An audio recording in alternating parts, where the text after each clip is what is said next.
am calling out the Conservatives' cover-up. The government published its plans for day-to-day spending in the spring budget in March.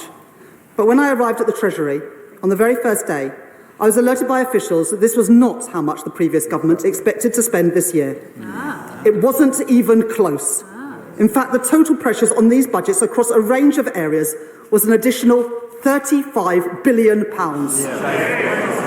Her accusations triggered an increasingly personal clash between her and the man who used to hold her office. Some, including the leader of the opposition and the Shadow Chancellor, have claimed the books were open. How dare they? It is not true. Jeremy Hunt. She wants to blame the last Conservative government for tax rises and project cancellations she's been planning all along. And doing it this way, she makes the first major misstep of her time as Chancellor, because that great office of state depends more than any on trust. Yet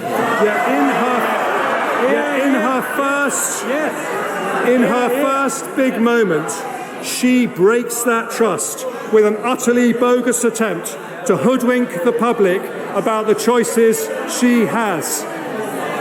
Over 50 times in the election, they told us they had no plans to raise taxes. Now, in a U-turn that will forever shame this Labour government, she is laying the ground to break her word. And when she does, her first budget will become the biggest betrayal in history by a new Chancellor, and working families will never forgive her.